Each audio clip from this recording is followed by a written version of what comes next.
Good evening, ladies and gentlemen. Put me in the lights, it's a bit easier. Welcome, ladies, gentlemen.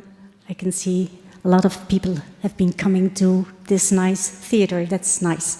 Welcome to the closing session of this year's Studium Generale. No cities, no future. I see a question mark and an exclamation mark.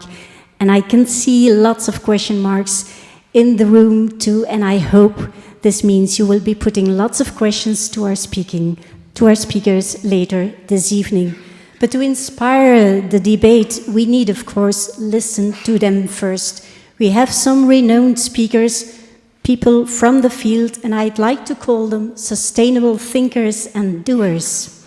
Since they come from Norway and Denmark and Switzerland, the whole session this evening will be in English. But let us start with one of the organizers, Sander van Parijs, researcher at the Center for Sustainable Development of the Gent University. He reflects on what has been said during previous evenings of the Studium Generale. We need our focus, so please turn off your mobiles. Sander, floor is yours.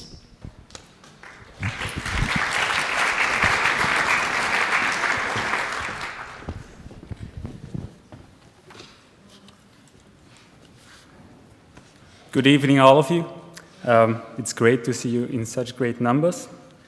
I promised to keep it very short, so don't be afraid.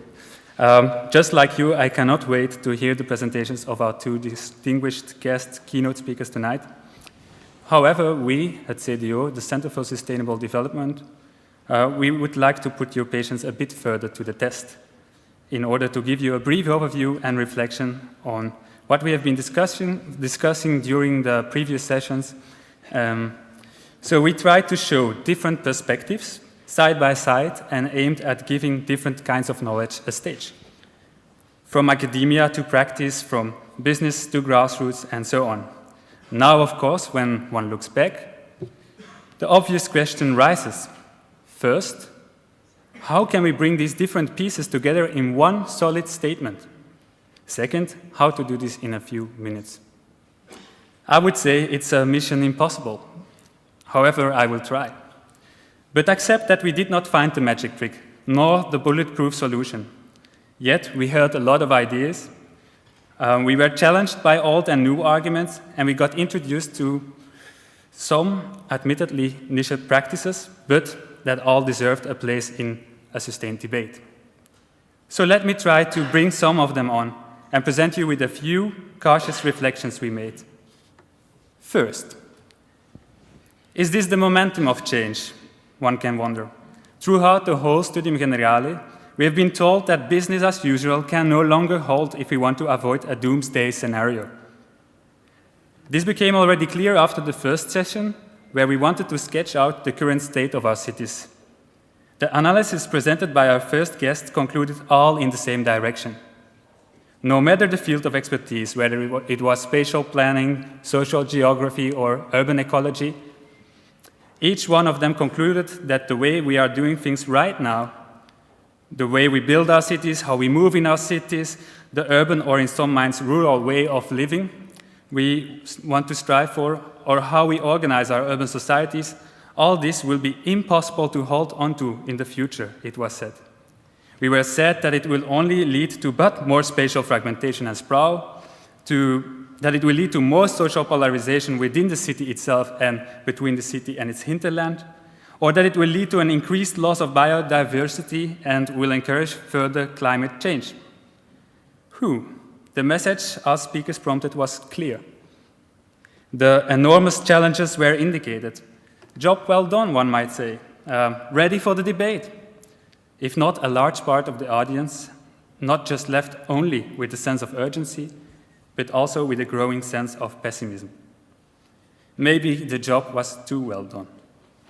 But also in the next sessions actually pointed to the necessity of transitions or urban transformations.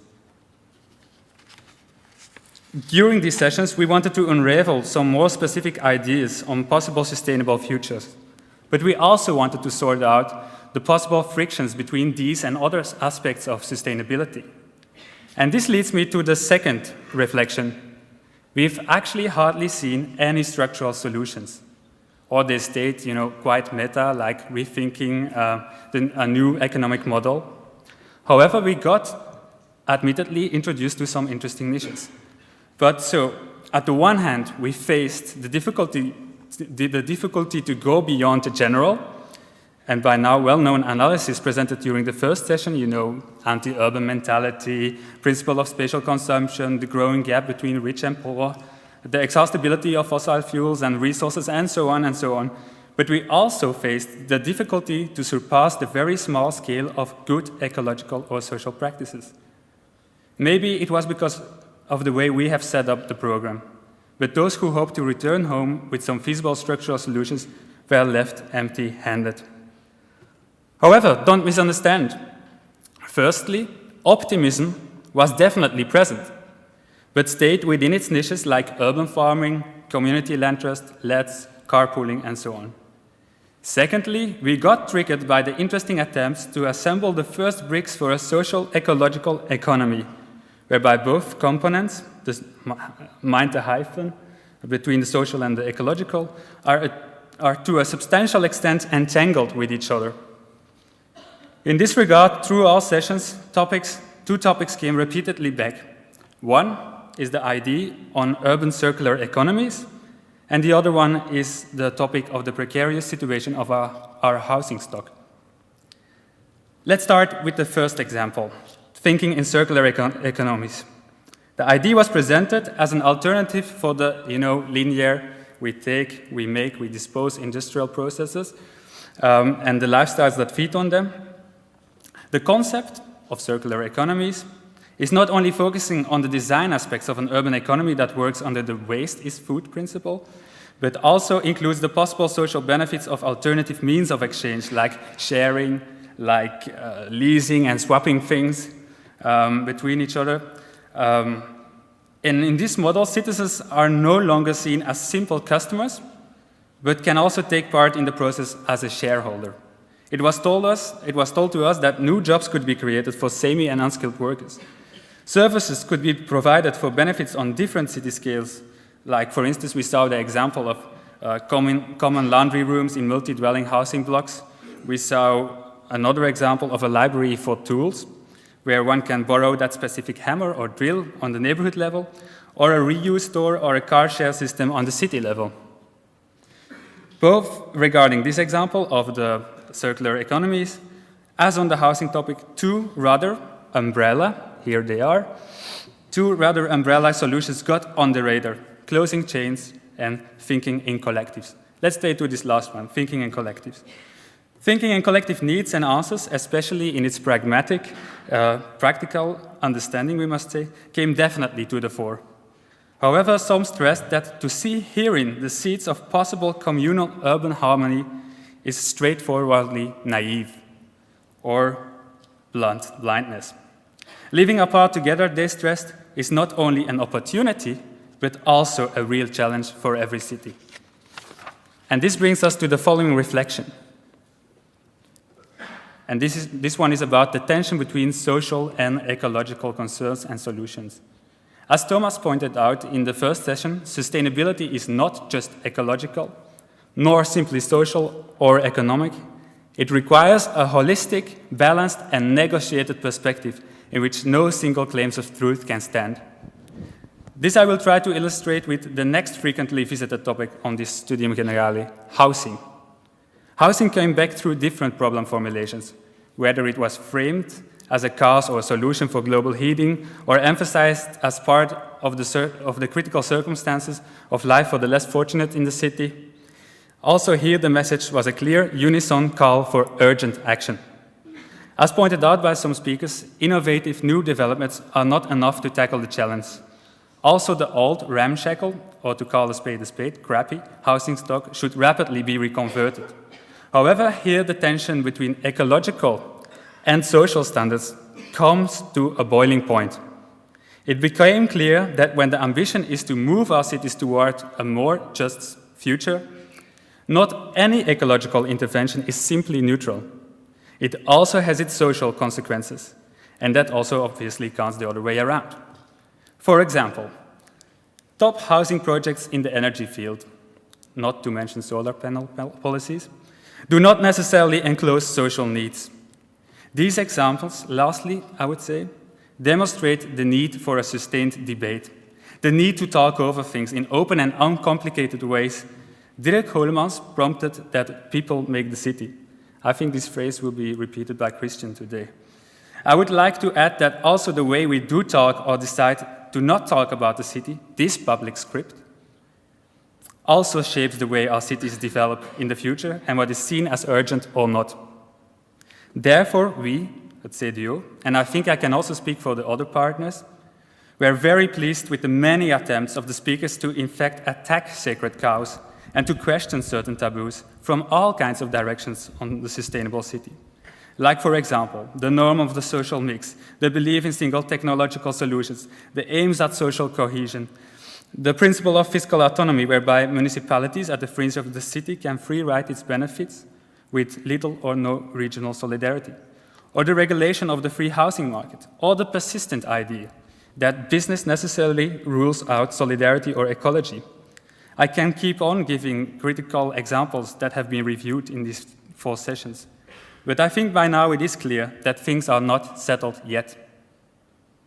And these findings should not disturb you more than it actually should encourage you. As what we really need is an open, sincere, and, of course, who would imagine otherwise, a sustained debate. Thank you for your attention, and I hope you will enjoy your evening.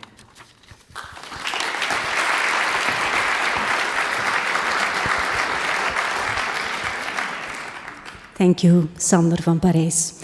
Now we come to one of our keynote speakers of tonight, Professor Jurgen Randers. He teaches climate strategy at the BI Norwegian Business School. His work is mainly in the field of future studies, and his experience is huge. 40 years ago, he was one of the authors of the famous work Limits to Growth, a report of the Club of Rome. Since then, the Club of Rome continued to exist as an influential international think tank, bringing together, amongst others, scientists, businessmen, and high-level politicians. Last year, Professor Randers wrote the new report, again, a global forecast for the next 40 years. His presentation now is possible thanks to the cooperation of Oikos and the Club of Rome EU chapter. Let's listen to the future in 2052, Professor.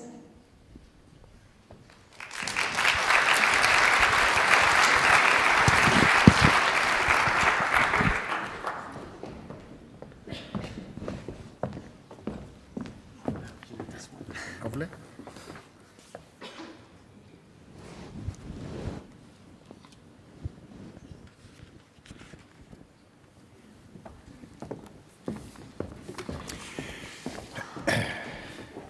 Good evening.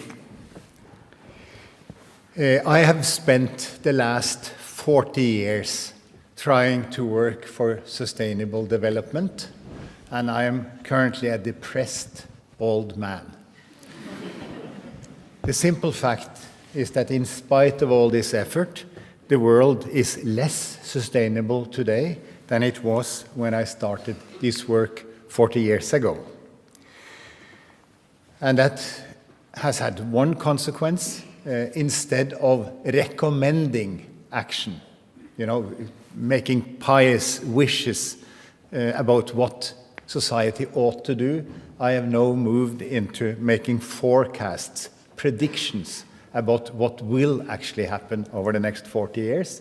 And it's interesting, it is much simpler to tell what kind of stupid decisions humanity are going to make over the next 40 years than it is to come up with a recommended strategy, as you will see. I apologize for the sad message, but my hope is, of course, that by since I don't think education is going to solve the problem, nor do I think that scaring people is going to help solve the problem, I'm now trying the third and remaining opportunity, which is to insult people, in the hope that insulting, that you will get so angry at me that you will start doing what otherwise will not be done. I will show some slides. Don't worry about them. They are there in order to impress you. So you don't have to understand them. Listen to what I'm saying. All important messages is in what I'm saying, not on the screen. They are there to show you that there is very much more work behind what I'm saying than my simple words might tell. 40 years ago, my friends and I wrote The Limits to Growth. This is a book which presented 12 scenarios for the world from 1970 to the year 2100. 6 of these scenarios were kind of sad stories where the world ran into different types of problems in the 21st century, and 6 of them were more or less sustainable, more positive futures, which were more or less sustainable during this century. The important point was that in 1972, when we did the study, one did not know enough to be able to tell which of these 12 scenarios was the most likely one. All we could do at the time was to make it all the general statements like the planet is small, growth cannot continue for a very long time without, that it means cannot continue for 100 years without bumping into planetary limitations, and that overshoot was a likelihood. Today, 40 years later, we do know quite a bit more than we did 40 years ago. First of all, we know, interestingly, that growth has continued for another 40 years. Populations have continued to rise. The world economy has continued to rise.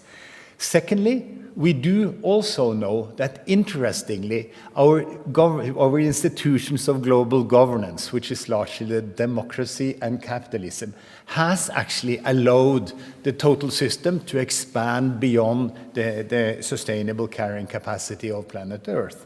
The simplest example is, of course, the fact that we are emitting every year now twice as much greenhouse gases as are being absorbed by the oceans and the forests of the world. The difference is, of course, accumulating in the atmosphere.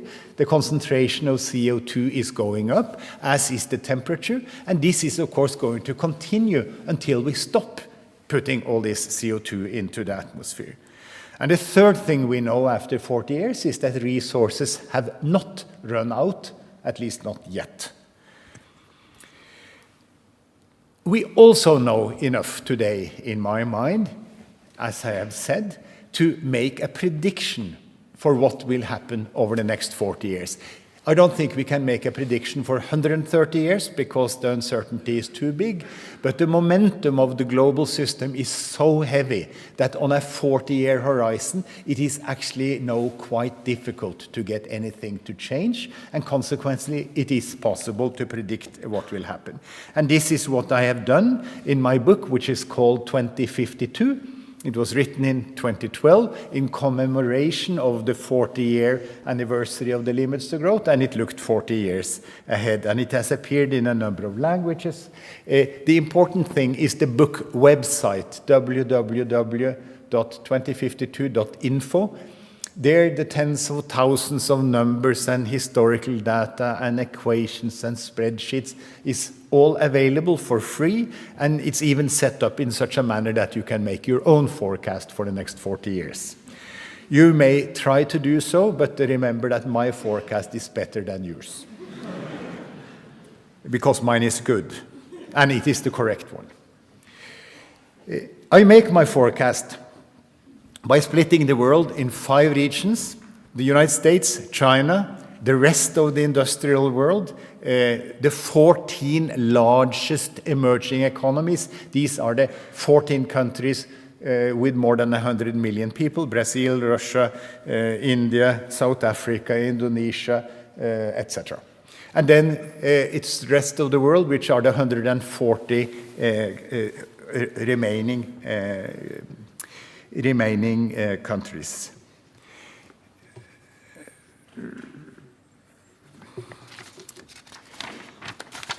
In order to, in a brief moment, give you a feel for the forecast, I'll give you some of the elements of the global forecast. Let's start with this conceptually simplest thing, the world population. I predict that the world population will reach a peak of 8 billion people in 2040, and that in 2050 the world population will be declining. This is much lower than you think you know. The reason for this is that I think fertility, which is the number of children per woman during her reproductive age, will continue its spectacular fall from the last 40 years. 40 years ago, the average woman got 4.5 children. This year, it is down, or 2010, it was down to 2.5 children per woman as a global average. And this will fall to 1 child on average per woman in 2050. And as a consequence, the population growth will stop, and we will actually have a declining world population in another 30 years. This will happen, of course, in the following sense, that the women of the rich world will, of course, increasingly choose a job rather than having more children. And in the poor world, due to increasing urbanization, we will experience a rapid decline in the number of children also in the poor world, because it does make sense to have many children in the countryside, in the village, but it does not make a lot of sense to have kids when you live in the slum. So here is the result. If you then look at the world economy, this is the world GDP, this is the annual production of goods and services in the world. It has grown, as most of you know, by 3.5% per year on average over the last 40 years, which means that the world economy is 4 times as big today as it was when I started talking about these things. I don't think this growth rate is going to continue, because if it had continued, the world economy in 2052 would have been 4 times as big as the one we have today.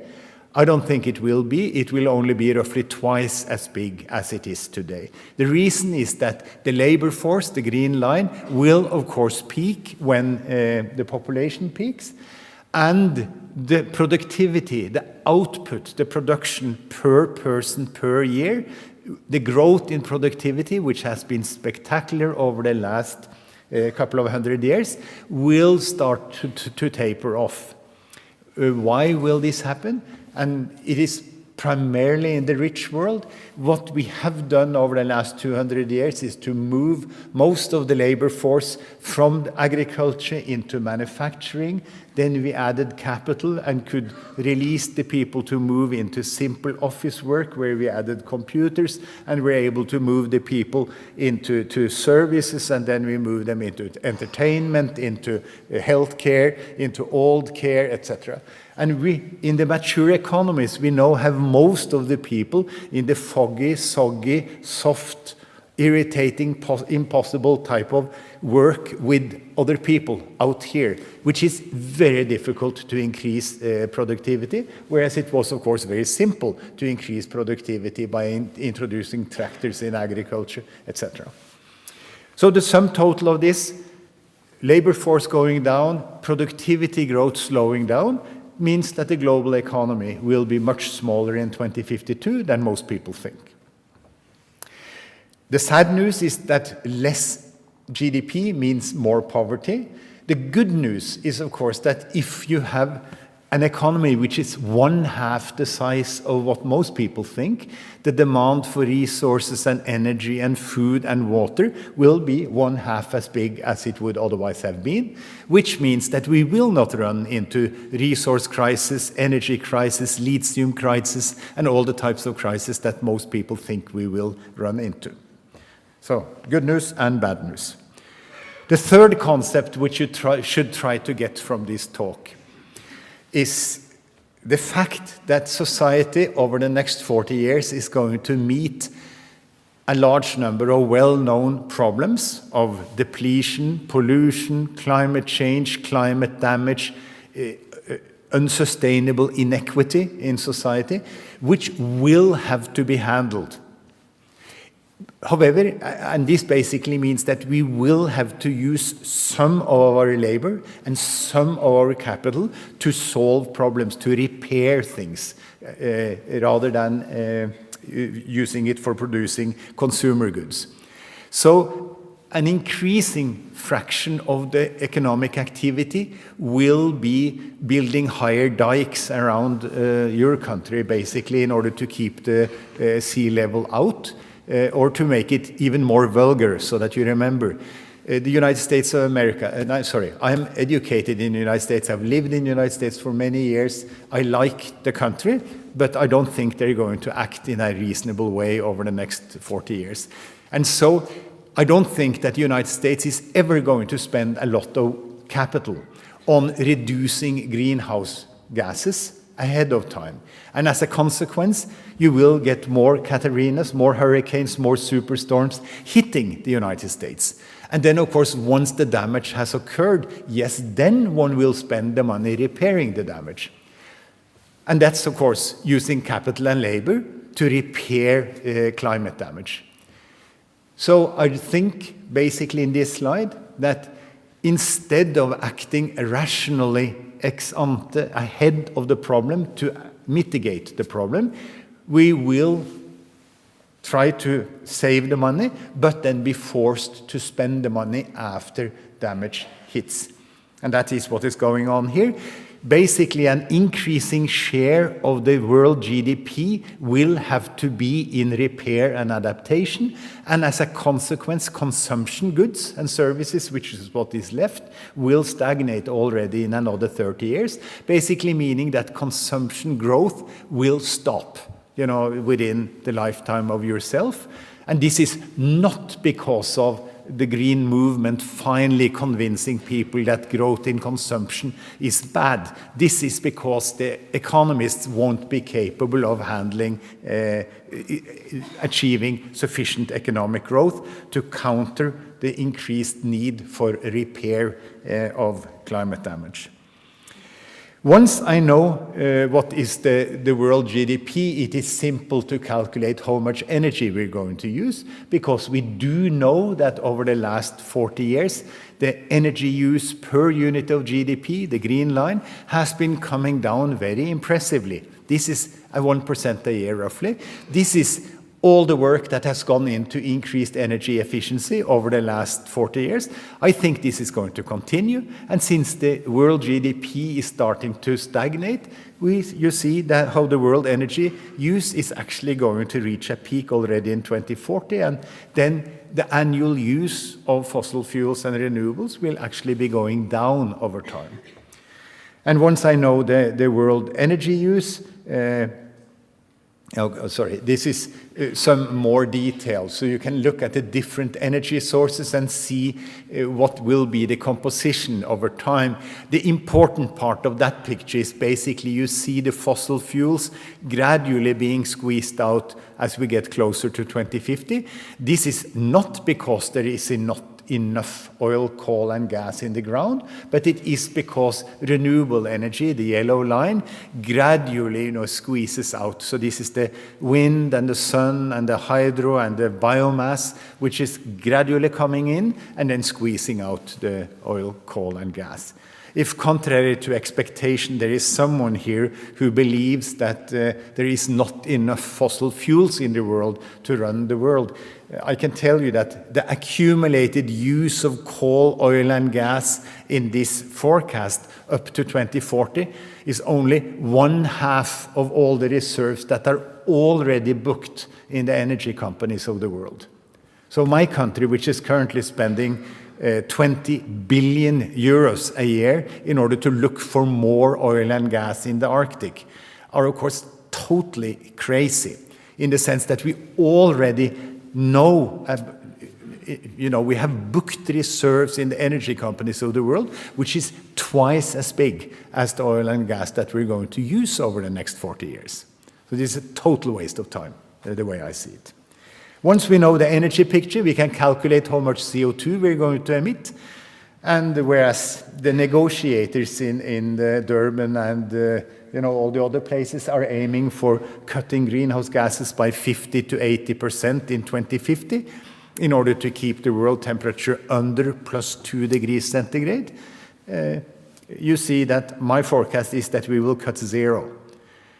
So in 2050, we will be emitting exactly as much CO2 as we are emitting today. The only difference is that today emissions are going up at plus 3% a year. In 2050, it will be declining at plus 3% a year. And the decline will not be a consequence of the negotiators reaching some kind of grand global deal. This is simply because at that point in time, the world economy is relatively stable and technological development in the energy efficiency field is still progressing, and the shift into renewables is going on, and that's the reason why emissions will be declining, not any type of forward-looking policy being implemented. Once I know the emissions, I can easily get my friends who run the big climate models to calculate future temperature increase, and this is the red line here. You know that we are currently plus 0.8 degrees centigrade over pre-industrial times. In 2050, we will be passing plus 2 degrees centigrade in good style, and we will, if you peek into the future, we will actually reach plus 3 degrees centigrade in 2080, and then it will start to level off and then decline with the half-life of CO2 in the atmosphere, which is 100 years. So it will go down very, very slowly during the centuries ahead. Is this bad? Well, science does not really know whether plus 3 degrees centigrade will melt the tundra or not. If it melts the tundra, it releases a lot of methane and CO2, which will, basically drive the temperature up. And that's bad. If it does not melt the tundra, then we only have the problem of plus 2 or plus 3 degrees centigrade, which is an unending stream of extreme weather events. So it's drought here and rainfall there and slight increase in the sea level, etc., etc., etc. So this is not a particularly nice picture. If you are graded on what you remember from this talk, you should remember this. This is what I say, and this is my main message. The world population and economy will grow more slowly towards 2052 than most people expect, but still fast enough to trigger a climate crisis. And consumption will stagnate because world society will have to spend ever more on repair and adaptation instead of producing plastic toys and ladies' underwear, which is consumption goods. And then thirdly, the future will resemble limits to growth, scenario number 2. Out of the 12 scenarios we described in 1972, this is actually quite close to number 2, which was called the pollution crisis at the time. You notice I'm following time very closely here. I've now spoken about global averages. Let me show you how incredibly differently the system is going to develop, how the future is going to be very different in the various regions of the world. So I'm then choosing the after-tax disposable income, which is basically how much money you get in your pocket per year in order to do the consumption that you would like to do. United States is the blue line at the top. It's the most productive and hence the richest place on the surface of the earth. Over the last 40 years, they have essentially doubled per capita incomes or average incomes in the United States. Those of you who are well informed, of course, knows that this is a lying with number, that this average is, of course, hiding the fact that blue-collar workers in the United States have not received an income raise for the last 30 years. You know, the real income in the car worker in Detroit is the same today as it was in 1980. All the growth in the United States over the last 30 years has been taken by essentially the 1% richest, but at least by the 10% richest. But disregard the distributional issue inside the United States.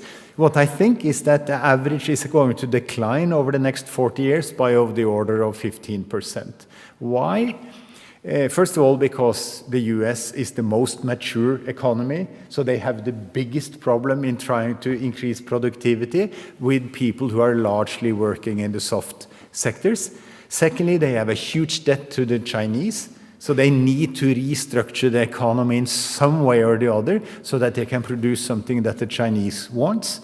And then thirdly, they have in kind words, a dysfunctional decision system. You know, Americans aren't even able to make quick decisions about simple things. You know, and what they need in the future is, of course, to make complex decisions that involve huge transfers of income and wealth, you know, from the elite to the broad masses. And my forecast, my prediction is that they will not be able to make those decisions, and as a consequence, you know, they will basically stagnate and go down. Europe is the green line. That's you, not Norway. We are, you know, high up in the sky somewhere. You know, so that's and will remain there. But Europe is essentially the same as the United States, except that a little better. You know, a little less mature than the United States, so still able to copy some of the productivity increasing techniques used by the Americans. We don't have such a big, or you don't have such a big debt to the Chinese. And although our decision systems are not perfect, they are much better. You know, the European Union is capable of making a decision every now and then, which really, you know, helps the situation. The winner over the next 40 years is the red line. These are the Chinese. The average Chinese will become 5 times as rich over the next 40 years. And will, in 2050, more or less be like Europeans. How is this possible? This is, of course, possible because of the perfect alignment of the interests of 97% of the Chinese population and the Communist Party of China. Both groups desperately want rapid income growth, and the only ones in China that do not want this are the 3% of the people who would like to say what they think rather than becoming rich as fast as possible.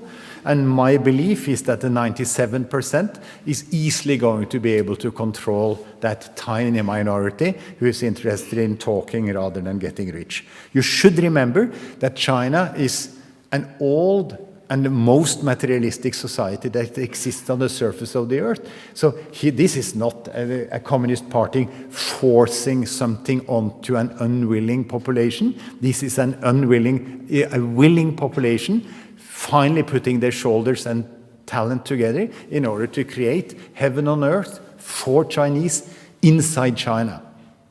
No Chinese really wants to live among the barbarians, you know, outside the Chinese, the Middle Kingdom. Red wine colored is the 14 big emerging economies. I don't have strong opinions on them, so I would guess that one half will actually be successful in copying the Chinese type of example and the other will not. And as a consequence, they reach half the level. And the yellow line are the 140 small and largely poor countries in the world, which have grown by 2% a year over the last 40 years, lifted their income from $1 a day in 1970 to $2 a day today, which will be $4 a day in 2050. So this is, of course, progress, but they will still be poor. Unless you haven't discovered, this is not a rosy future. For many groups on the surface of the planet, this will be very unpleasant, and this irritates me. It irritates me because it technically speaking, would have been so simple to solve the problem.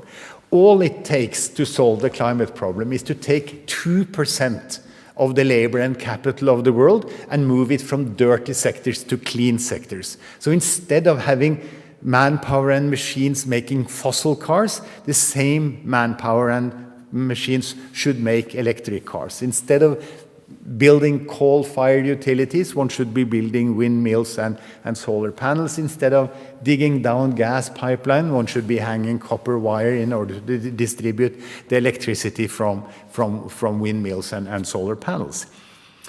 So why doesn't this happen? It's only 2%. I mean, it's that tiny shift. You would be as rich in December 2023 if you supported this move as you will now be in April or March in 2023. That's what 2 to 3% of the GDP actually amounts to. Why will we not do this? Because it is, although it is cheap, it is more expensive than doing nothing. And human beings seem to be totally unwilling, to incur an extra cost today in order to make a better life for their children or their grandchildren 30 to 60 years down the line. Clearly, people like yourself are willing to make a sacrifice today in order to get an uncertain job race 5 years into the future. But when we're talking about advantages for your children and your grandchildren 30 to 60 years down the line, it doesn't look as if solidarity actually carries that far. So the basic problem is the short-term nature of the individual. Some real optimists believe that the market will solve the problem, that capitalism will actually solve the problem. They are wrong. Capitalism is made in order to allocate capital to the most profitable project. That means to the cheapest solution. If there is anything we do not need now, it is more of the cheapest solution. We need to allocate the capital to expensive windmills and to expensive solar panels and to expensive stuff, not to the cheap coal-fired utility. Luckily, no. Then other optimists say that this is a piece of cake because we can, of course, regulate business in such a way. We can pass regulation in the parliament which aligns the corporate interest with the societal interest. This is just in order, for example, to introduce a carbon tax which makes it, more profitable to invest in windmills and solar panels rather than investing in more coal or other fossil-fired utility. This is true in principle, but in practice this does not work. We have tried for 20 years to put a meaningful price on carbon without success. And the underlying reason is, of course, that whenever there is a politician who actually is willing to make a sacrifice today in order to get a benefit in the future, he or she is very quickly discovered by the voter who discovers that this is actually going to lead to higher gasoline prices or higher electricity prices in the short term, and then sees to that person is not being elected. So we are basically in a situation where the short-term nature of the individual is reflected in the pet institution of this era, democracy and capitalism, which then together locks the world onto an easily predictable path towards climate crisis. And that's basically my message. What does this mean for urban planning? It means that you, as urban planners, should think about these 10 things whenever you plan, in order to increase the chance that your plan will actually have an effect. First of all, you should be aware of the fact. So how many minutes have I left now? 3? So I'm trying very hard here to... I suggest you pick out one or a few things out of this list so that Mr. Philipson can continue on the speech. 52. I didn't understand what you said, so I will continue. First of all, it is important to be aware of the fact that there will be lower economic growth in the rich world over the next 40 years. This means that there will be more friction among the unemployed young and the pensioners like myself. And secondly, there will be more focus on redistribution rather than growth over the next 40 years. So any type of planning should take this into account. Secondly, there will be slower population growth at the national level. This means that there will be more old and fewer young people in society. And this, interestingly, means that there will be many more one-person households in the future than you have had in the past. Thirdly, whereas the national populations will be going down, the urban populations are going to increase, also in the rich world. This is basically because, in spite of what most greenies and myself have thought all the time, people want to live in cities. You know, that's where the action is, and that's where the action will be. And this drive towards the city will be accelerated by the dual career couples in the future. You cannot move to a 100-person village and assume that you'll get an interesting professor job and an interesting manager job. And this will further accelerate urbanization as we get richer. And then finally, of course, immigration. It does not spread itself thinly through the population, it ends in the city. Fourthly, urbanization will be accelerated by climate change. So as the climate gets worse and worse over the next 40 years, this will also concentrate people into cities. First of all, because cities are more energy efficient. It's much better to have people living in cities than spread out in the countrysides from an energy point of view. Secondly, the transport needs in a city are much lower than when you have dispersed living. And thirdly, and most important, it's much cheaper to defend a city against climate change than it is to defend, thousands and thousands of outlying small villages. There will be, number 5, more extreme weather, which means largely coastal erosion and landslides. And this will basically shift cities inland, away from the coast, and away from hills. This is not a problem in your part of the world, but it is, of course, a huge problem in my part of the world. And basically, repair will become the growing economic sector, the one that actually is spending a lot of time repairing the damage from the climate. There will be, number 6, enduring focus on energy efficiency and renewables. And the one point I want to make is that within those 40 years, the personal car will be emission-free. We already know easily how to do that. It's only 10 to 30% more expensive than ordinary cars. This shift will have occurred, which means that this intense hatred of the private car will disappear within your lifetime. And so this general idea of collective transport being terribly important, it won't, because the cars will be clean. Number 7, the undisturbed wilderness will disappear, which basically has the consequence for you. The coral reefs will be bleached, most of the forest will be cut. It basically means that the fascination with rural living will disappear and be replaced with a fascination of urban living, which further, increases the concentration of people in the city.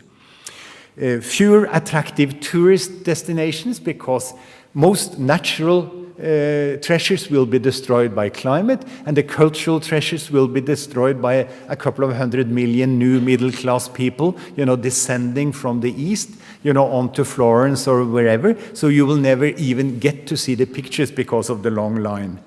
This will lead to the creation of artificial destinations, new destinations, which we will simply build, which has no cultural value nor natural value, but are, of course, interesting. Virtual reality will replace the real thing. Already you see this in entertainment, where the tube, really helps a lot.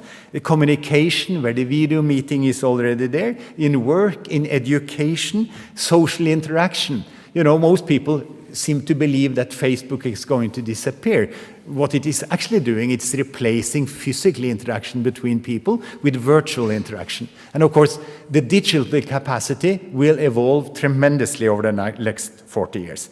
And finally, there will be more focus on well-being rather than on income growth, basically because income growth will not be a real option. And after 20 years of trying, I presume that even democratic government is going to discover that this is not a particularly useful thing to do. I'm finished. I stress the fact that I don't like what I see. You know, this is a picture of the future, a future which is not particularly desirable. If you chose me as your dictator, I would give you a much better future. Thank you.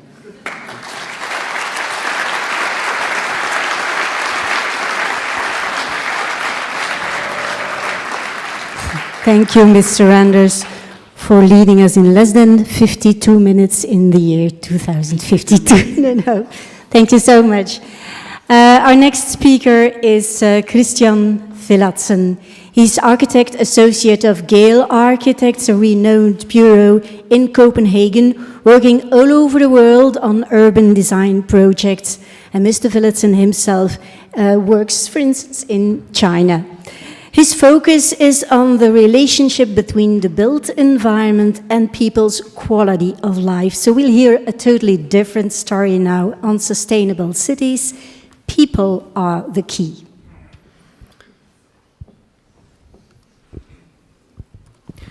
Thank you. So I haven't been working for 40 years with sustainable issues. I've been working with sustainable issues around urban planning for 10 years. And after listening to Jurgen, I'm now a depressed young man. I was given the task today to talk. I was asked, could I give a positive spin on the future of cities? And I'll try to do that.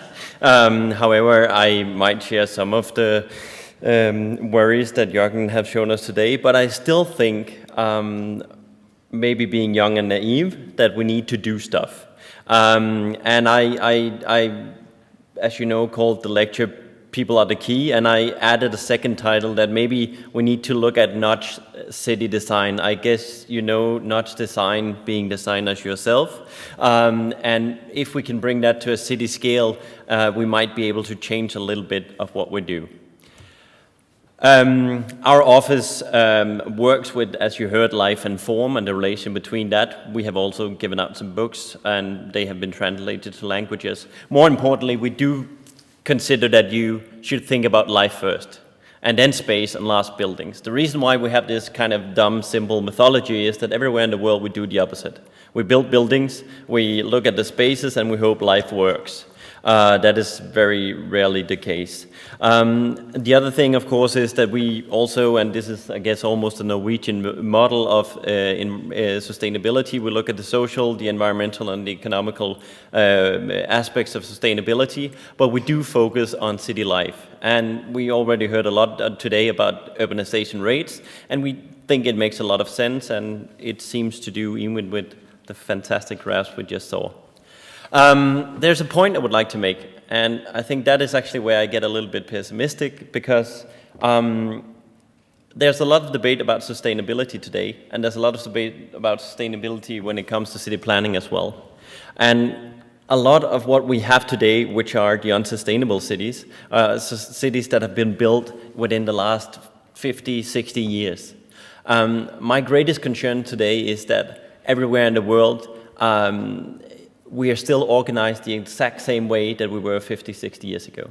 What does that mean? Well, it certainly brings us down to earth from being up and above, as I think Jurgen put it himself on the break before. And it takes us down to something very basic. Mayors talk all over the world about livable, attractive, sustainable cities. The same words are used in every competition brief I read about city planning. The goal is always the same. But at the end of the day, the vision is only a vision, because in reality, every city around the world has a traffic department that only cares about traffic. It has a green department that only cares about green stuff, and it has a building department that only cares about the buildings. I strongly believe that unless we manage to break these barriers within our institutions, we won't be able to do this kind of holistic planning that we all dream on, and we won't really be able to build the visionary cities that we hope for. Of course, this is a bit of a challenge, but still, from now on, I'll try to stay positive. I think livable and attractive and sustainable cities are about lifestyle choices. It's about saving energy rather than using energy. I think a nut city design is about understanding the relationship between life and form. It's about invitation and choice, and it's measuring what you care about and learning from it. I think people are the key. What I mean about that is, to put it kind of short, I don't think necessarily that sustainability is all about technological solutions. It's great if we can have a car that doesn't pollute, but I think actually the way to get sustainable cities in the future is to focus on quality of life, because I think with quality of life maybe we can get there. I'll try to illustrate it. So, two ways of looking at sustainability. I kind of like this picture. It's in the US. You take an escalator to pay to go on a Stairmaster. I think a lot of sustainable issues around the world are solved like this. We use resources to add up for our mistakes. This is one of my favorite bad examples of sustainability. This is 2 glass towers in Bahrain. In between them, they have 3 full-size windmills. Now, I'm not a lead expert within green buildings, and I do encourage lead buildings whenever we can get them. But I'm at least smart enough to Google the weather in Bahrain, and I found out the weather in Bahrain is extremely hot 4 months a year. So I figured maybe it's not the smartest place to build glass towers. Then I dug a little deeper into these 2 buildings, and what I found was that, well, and they did build it, by the way, it's not just a render, the 3 full-size windmills actually only cover 15% of the building's energy use.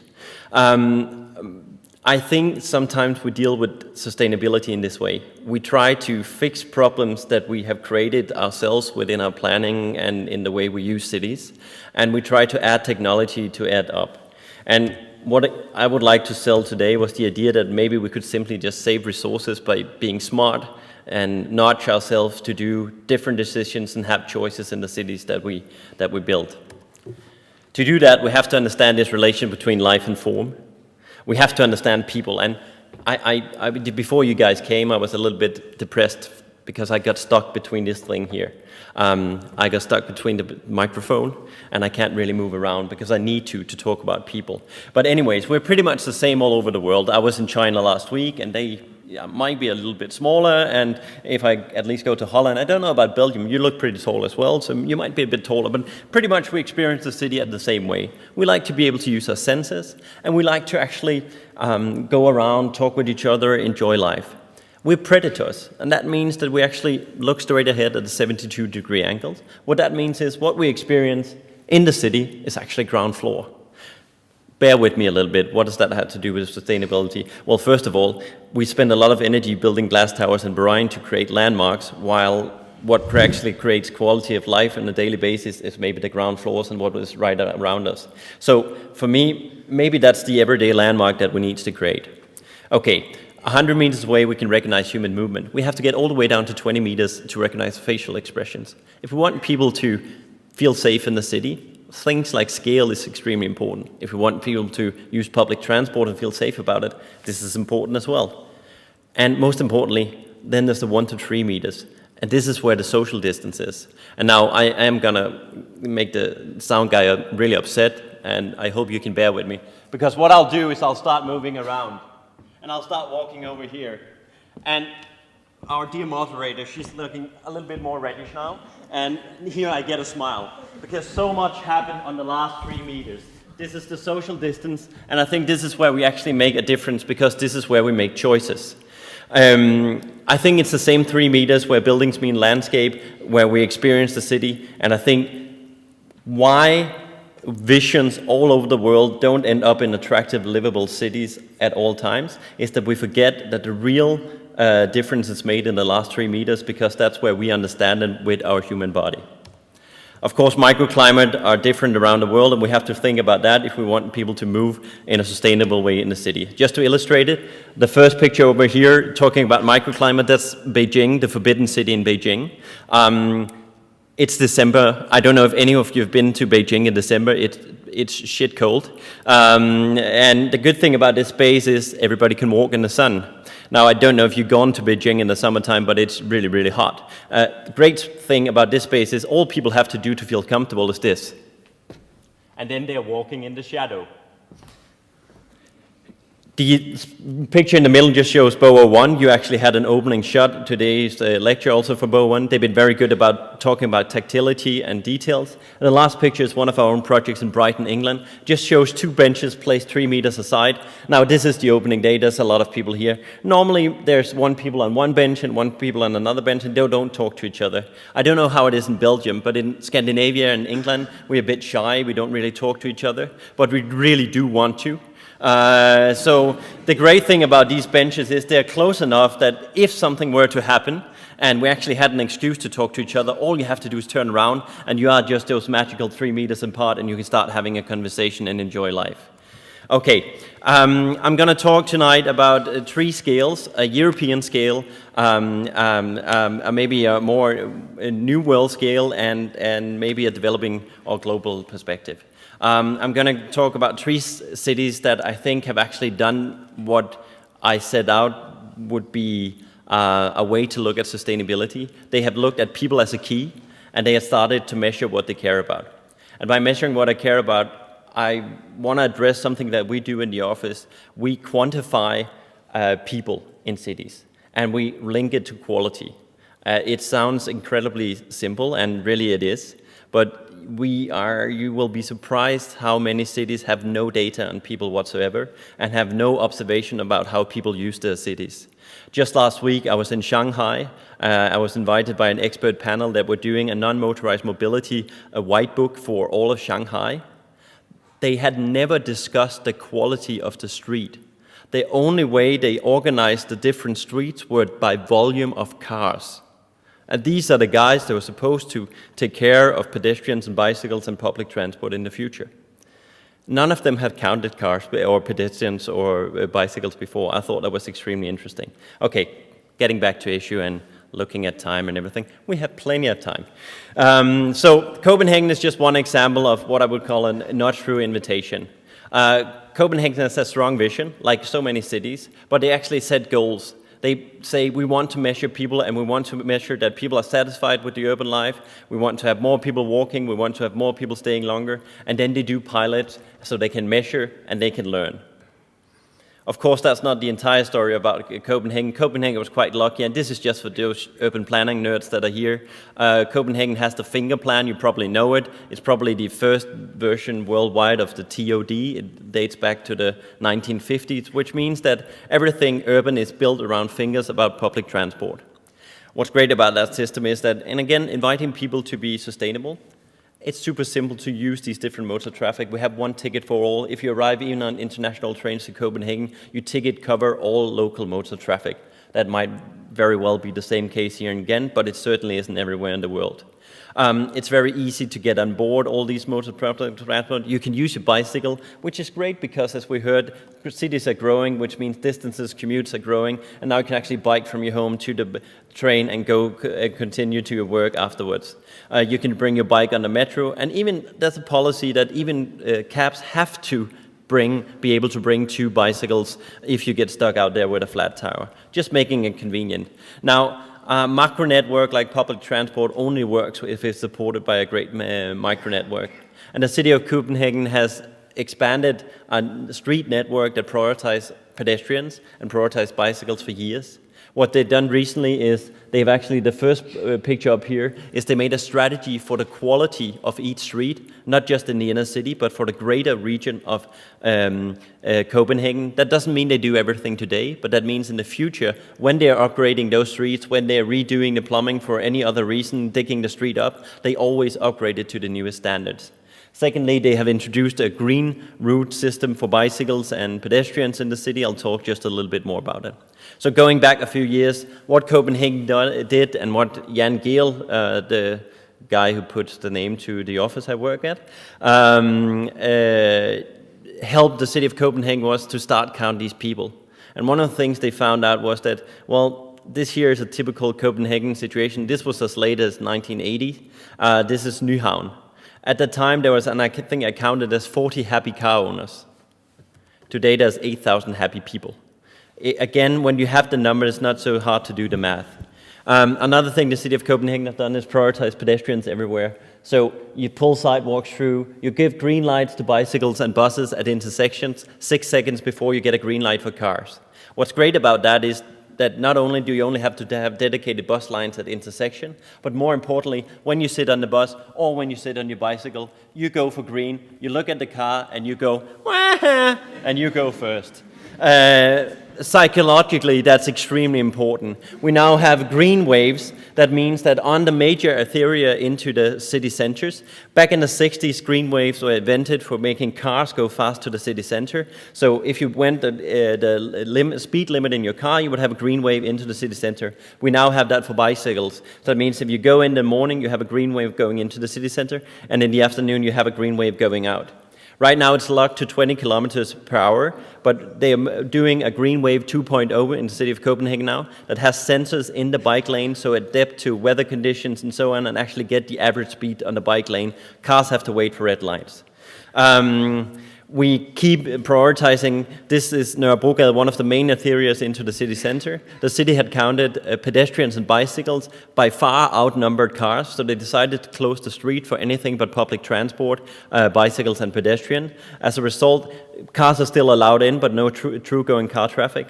The number of cars went down with 60%, the number of cyclists went up with 20%, and the number of accidents fell down with 45% again. You measure what you care about. All over the city of Copenhagen, the green network has sort of started to expand, and you get these beautiful new connections in the city. I'm not going to talk about every single one of them, I just figured you'd like them. What's great about this green network is it takes you through residential neighborhoods.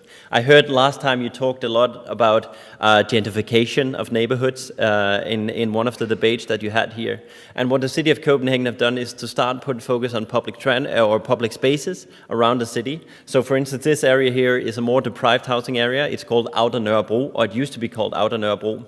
It had a green spade, and it had a green spade for quite a long time. And basically the green space were used for dogs, and dogs did what dogs do when they're allowed. So basically you had a huge dog toilet. What the city did when they pulled the green bike routes through this area was they made it part of the mental map of the city. What's interesting about that is all of a sudden, by simply painting a few yellow elements and allowing traffic to go through, it became a part of the city, and the park became a park and not just a dog toilet. And today the neighborhood is called Nørrebro Park area. People are proud to use there, and it's absolutely packed with people in the summertime. And just another example of using resources, or saving resources rather than using it, the picture in the corner is actually a leftover from the Cold War. It's a bomb shell from the Cold War, and the city of Copenhagen were considering tearing them down, and then they realized if it can keep a nuclear bomb out, it can probably keep quite a lot inside. So today it's practice areas for young upcoming bands. Just more public spaces in the city of Copenhagen. I won't go into detail to all of them. I do want to stop at this one, and it's not just because of the girl in the bikini, and it's also a little bit because of the girl in the bikini. This is our harbor bath. It's 700 meters from our city hall square. I never meet anyone in the bikini at our city hall square. My point is that this area has 900 people going through it per hour on a warm summer day. I think 95% of them are wearing their bathing suit, and I think about 5 of them uses the harbor bath. But because the harbor bath is there, it becomes socially acceptable to use your bathing suit. My point is not that we should have naked cities. My point is that if we want to have dense, sustainable cities, we have to be able to live our entire life there. We have to be able to be young, to be kids, to be families, to be young adults, to be elderly, to be the aging population that we just heard about. And we need to cater for all these modes of traffic to be able to live sustainable. And what's interesting is the harbor bath is what encourages people to interact differently in the public spaces. Just some more examples of these things around the city. This last one picture here, again, it's not to focus necessarily on people on bathing suit, but I just want to put the focus on the lower picture here. This is a new beach park that we did in Copenhagen. Here you see this couple here in the middle is actually a Polish couple that just got wet. I talked with them afterwards. Over here we have the typical Danish girl in her bathing suit, and over here we have the latest Danes coming in with their scarves on. What's great about these spaces is we meet despite. One of the biggest challenges in our cities today is segregation. And these spaces become the place where we balance ourselves, where we come despite cultural, economical, educational backgrounds, and we are together and we become a society. I think this is an extreme important part in getting sustainable cities and being a balanced city and a socially balanced city. I think the old Greeks said that the city was the base for democracy, and I think some of the romantic poets talked about the city of where you learn to be citizens. Well, I think cities and public spaces still have a huge role to play in this, and I'm getting really scared when I see the segregation that is happening around the world in cities today, where we live more and more with people that only have the same view of the world that we do ourselves, and we become so certain that that's the only way to see the world. I don't think that's very stable or sustainable. Just some more spaces from Copenhagen. To end it up, okay, so is having girls in bikini the solution to sustainable cities? Certainly not. But you cannot invite people to have a more sustainable lifetime without giving them choices and giving an invitation. In Copenhagen today, 36% commute on bicycles, and that's taking everywhere that works and studies in Copenhagen. Doesn't matter if they're 100 kilometers away or close by. And if you look at the very city center, 55% commute to work on their bicycle. Now, what's interesting is, if you ask them why they do it, they certainly don't do it because it's sustainable. They don't do it because it's healthy. They do it because it's easy, fast, and the most convenient way to get around. I think we need to design our cities so they're smart, and so that makes it extremely easy for us to make sustainable choices. Okay, instant measures in New York. New York Mayor Bloomberg put forward a strategy called the Greater Greener New York. And again, it was learning by doing. And one of the things that we're learning by doing was the Department of Transportation were to look at making New York more sustainable from a model split point of view. We were invited to help them a little bit, and this was really the problem. Like in many places in the world, the car is really the king. We then started to look and understand it from a human perspective. We said, look, Manhattan, really walkable, we're really bikeable. We tried to understand it, we counted people, we looked at the quality. We looked at statistics. One thing we found in New York was when we looked at statistics, 30% of the people in New York were elderly and children. But when you actually went out on the street and counted, less than 10% were elderly and children. That told us the street probably weren't very safe. We also looked at the space use, because the problem in Manhattan is not that people don't walk or use public transport. The problem in Manhattan is that the public transport is overcrowded, the sidewalks are overcrowded, and the car lanes are overcrowded. Then we started looking at the efficiency of the use of the space. And what we found was that when we looked at absolute numbers, actually 2/3 of the movement on the street during a day was pedestrians, and 1/3 were cars. But when we looked at the layout, 2/3 were given to cars and only 1/3 were given to people. So we said, maybe we can do something with it and refigure it. And Department of Transportation decided to look at Broadway and how we could change Broadway to give an example of how to maybe prioritize and make the city more efficient. That meant closing off Times Square. The first time we mentioned closing off Times Square, there was a lot of traffic planners saying, no, you cannot do that. There's 60,000 cars there per day. But we went out and counted, and we found there was 400,000 people. And then we were allowed to look at Times Square. The project, just to give you some images again, and I promise my images are very fast. This is what Broadway used to look like, and this is what Broadway looks like today. Herald Square before and Herald Square today. Herald Square again and Herald Square today. Times Square before and Times Square today. The great thing about these spaces are like the spaces I mentioned in Copenhagen. These are not commercial spaces. They're for everyone to just sit down and enjoy themselves, despite.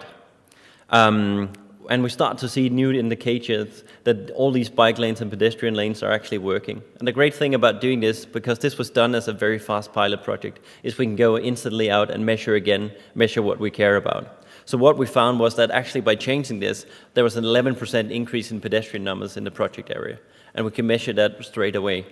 We saw a 63% decrease in injuries and a 35% decrease in injuries, including pedestrians. 75% of all New Yorkers think Times Square has improved dramatically. And actually the value around the project area went up in a time where most of the value in Manhattan went down due to the international crisis. Of course, we can't link that directly to it, but I think maybe despite Facebook making more and more contacts, I think all research has actually shown that when we got telephone, when we got the letter, when we got internet and now Facebook, all of these electronic measures actually makes us meet physically much more, and never has the value of an inner city property been higher than it is today. So meeting at the right place is still ever so important. And surprisingly, or maybe not so surprisingly, because we had done some calculation, even for cars, there was a 17% improvement in the travel time at most, and a 6 to 7% improvement in average. So by actually making space for people, prioritizing pedestrians, prioritizing bicycles, we also made Manhattan a bit more efficient, and according to the New Yorkers, maybe a nicer place to be.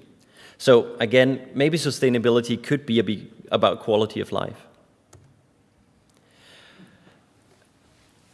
My last bit, and I'm actually managing on time, I think, is that I'll talk a little bit about China. As you heard, I've worked in China quite a bit. The last 5-6 years, I've been working together with a Chinese NGO doing capacity building on sustainable cities. I met with everyone from the Minister of Urban Development in China, and maybe more importantly down to the 20-year planners that sit with the real problem in the Chinese cities today. We heard a very positive forecast. Maybe that was the one positive thing was China. They are the ones that are coming out on top in 2052. That's maybe where I get a little bit more pessimistic, but that's because what I've seen in China. The urbanization rate is about to reach 60%. I think in the 5-year plan now is stated like 59.4. Urban population will reach 900 million by 2030, and at least 300 million people is going to move to the cities in the next 25 years in China. The real issue in China is that the new cities look like this. I don't know if you can read it by small, but this is Hefei Binhu, the new town outside Hefei, and this is a charming new city. My point is a little bit the same as it is with the windmills on the tower in Bahrain in the beginning. Some of these buildings might very well be LEED certified, and we do see a bus in the picture, but I don't see anyone really living a sustainable lifestyle in these new cities. I traveled China quite a lot the last 6 years, and I have yet to see independent new Chinese city. They all become codependent on existing city centers, which leads to a lot of commute. And I'm happy that we'll see non-polluting cars in the future, but it might be a while to go while we have 300 million new Chinese buying car over the next period of time. Now, what might be the most scary part about it is that today less than 90% of the Chinese, or more than 90% of the Chinese don't own a car. And still everything that is being built in China is designed around the car. I think this is a little bit where I might not live up to my obligation of staying positive. I can't imagine what it means in China if we remove this choice. However, I am to stay positive a little bit, so I just wanted to show one project in a city called Chongqing. Jurgen told me he had by coincidence landed there at one point and realized it's actually the world's largest city. I don't know how many of you have heard about Chongqing before, but it quite likely is. Chongqing is a peninsula. This is the downtown of Chongqing. The two white markings that becomes one is the birth of the Yangtze River. The peninsula goes from, or it's about 1.5 kilometers wide, and it goes from 0 to 400 meters and back down. So it's very, very hilly, the downtown area. That means there's no bike culture there, unlike the rest of China. Well, we were invited to help the locals look at the city and look at how could keep it sustainable. And one of the things we said was the big issue in China is not to get people on the bicycle like it is in New York or maybe even in Europe to get people to walk and bike and use public transport. The great challenge in China is to keep them there, because most Chinese cities has a model split that would make us jealous in the rest of the world. And more importantly, maybe add quality to this. So it also, for the soon-to-be rich Chinese, can be a matter of quality of life when they choose to have a sustainable lifestyle, and not just because they can't afford anything else. We looked at one of the routes, and again, we wanted to measure and learn. We recommended that they went in and made these routes more accessible, made them for everyone. We recommended that they actually created places for people, places for elderly, places for children, places for young ones, places for gymnastics, and they did. We recommended that when these pedestrian routes actually met with car traffic, and I think this is the first time in China, they actually managed to we've managed to persuade them to actually prioritize pedestrians at intersections. And again, the interesting thing about being able to measure is we could instantly measure a 12% increase in pedestrians on this route going to the metro. Imagine a society where only less than 10% has a car, and you can still improve with something as simple as 2 new through-going sidewalks and a zebra crossing on red paint. I think that at least gives a little bit of hope. And when we talked with the people there, they liked it. They didn't mind too much that things were gotten a little better, and they actually thought it was a little bit of quality of life. We're hoping that the network now is going to extend to the whole downtown area of Chongqing, and we're working towards that. So hopefully this very tiny needle in a Chinese gigantic haystack might be able to make a very small difference. I want to, just at the end, just say a little bit why I think this with quality of life is important, and I want to use China as an example again. We heard before that the party is the new emperor, and I very much agree. China basically has 3 types of public spaces, as I see it. They have the formal square, which used to be the emperor's and now belong to the party. They use it about 4 times a year. They have the parks. They used to use them a lot, but now they use them maybe once or twice a week. And then they had the street. And the street was really the backbone. This was the micro network. This is what makes China sustainable. This is where local economy was grown. This is where social sustainability is achieved because you meet the rest of society on the street. And this is also where it becomes environment friendly because this is where you can walk, where you can bike to public transport. The great challenge in China today is they still have a formal square. Every new town has their own version of Tiananmen Square. They still have beautiful parks, but I have not seen a single new build street in China. As I mentioned, and I think I mentioned this before we discussed this, maybe I didn't, because we talked so much before we got in here, but this picture here is actually taken in a national level sustainable Chinese new town.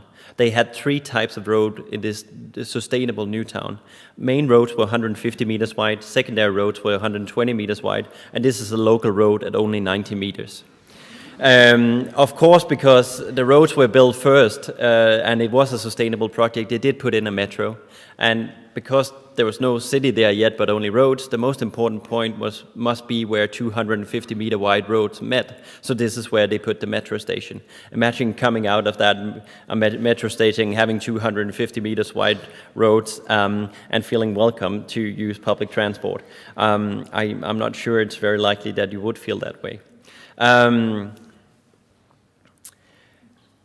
To cut things, let me just see if I can find the right button here, and I'm cautious of time.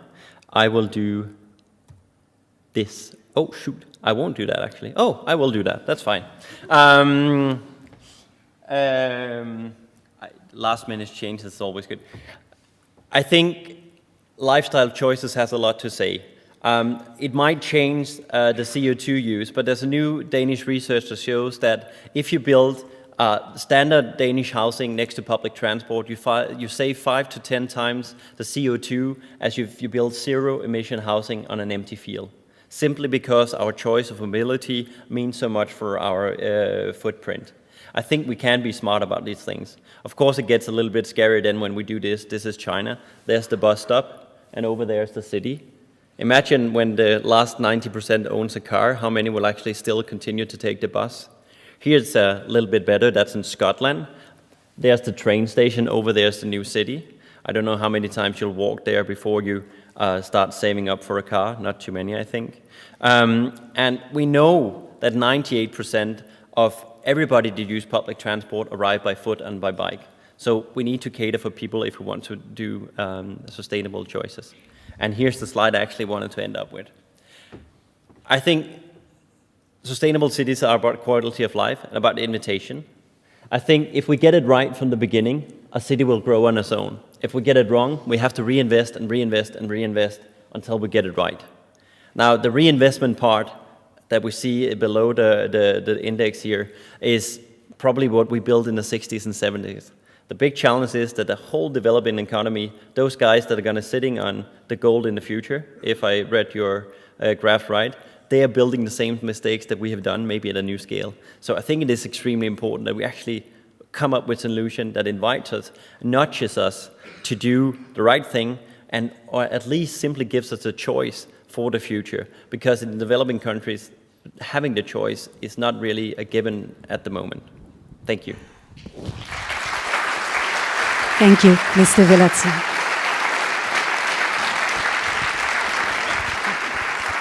I'm looking forward already to getting you within my 3-meter distance later for the debate. But before we go into the debate, we have a very, very practical thing now. Cecilia Zaks-Olsen and Zabeth Tudley are 2 women of ZURBS, and I know there are a lot of people here in the room who know what GURBS is. Well, ZURBS is for Zurich in Switzerland, what GURBS is for Ghent. And they're a group of people who want to make people look at the city in a different way. They want to rethink their city. Participation, collective fantasy are very important in their work. And they work through a social artistic approach. And a couple of days ago, there was a workshop here in Ghent led by these 2 ladies, or maybe some more, I don't know, but they will tell us. Yes, hello. We will now talk about the workshop we did, which was called Invisible Ghents. So we will now try to take you on a journey towards how we can maybe think a bit differently about our future. I think we all agree that the future is open. We cannot know 100% what will happen in the future. However, we seem to do very much to try to fix the future or to define the future.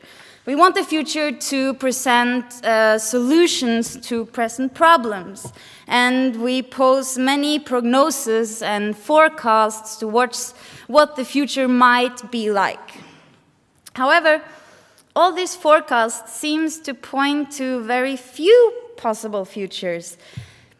For example, either we become more sustainable or the world becomes unlivable.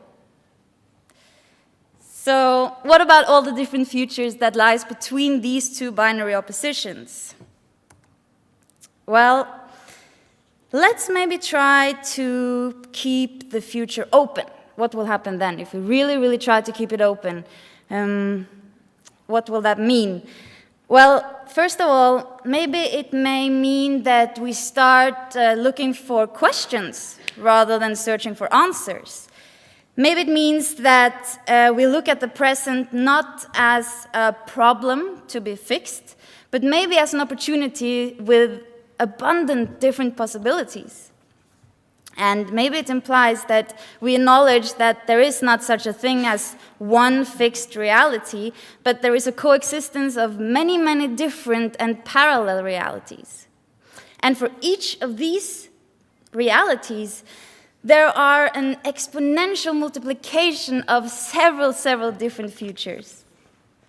So in short, for the future to be open, the present must be open too.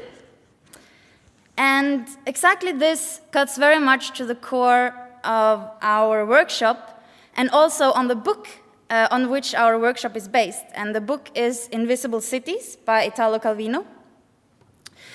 So this book is formed as a conversation between Kublai Khan, the big emperor, and Marco Polo, the merchant.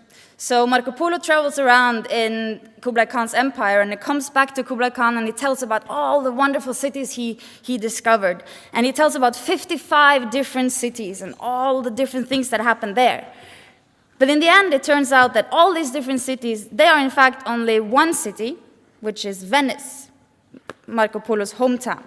So this points to the many different layers of reality in which one city can exist.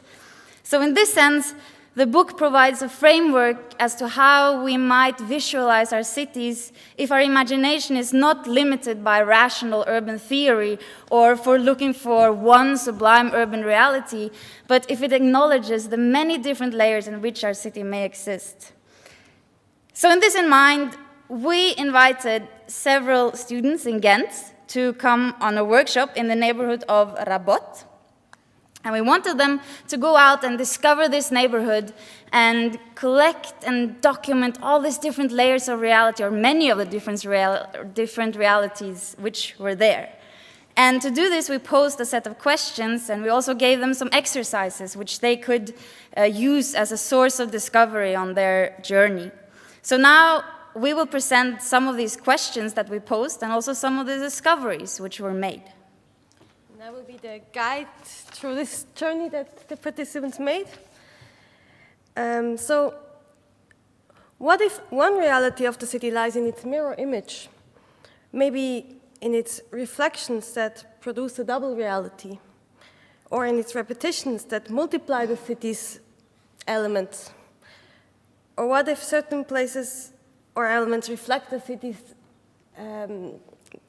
spirit as a whole, such as this house to the, it's on the next slide, this house to the left that reflects a past policy, tax policy.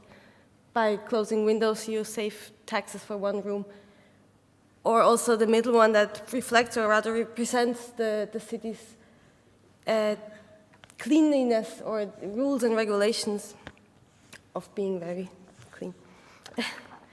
So, what if the strangers would actually meet and talk? The task here for the participants was to imagine a story between strangers they met in the street.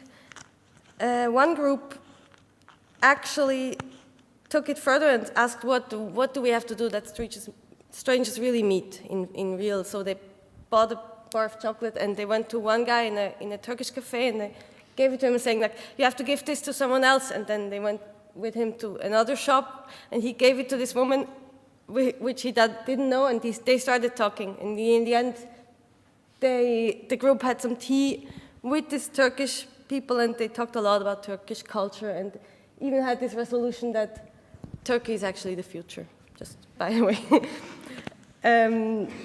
Another group found two creatures who live right next to each other and share the same street view, but they might not even have met before, so they knocked and asked the one cat owner if they could borrow the cat and bring it to the other cat so they could meet. Unfortunately, he didn't understand and he didn't want to go through with it. So this is not a happy ending. What if we look for the uniqueness of a city, for things that you would not find anywhere else than here? The groups found different things. The groups that had different nationalities in the groups had a lot of trouble because everything that one person would find unique, the other one was like, no, but we have that as well. But there were still some things that they found, like vehicles or their habits concerning their vehicles, or people's mindset, like lots of women thinking green.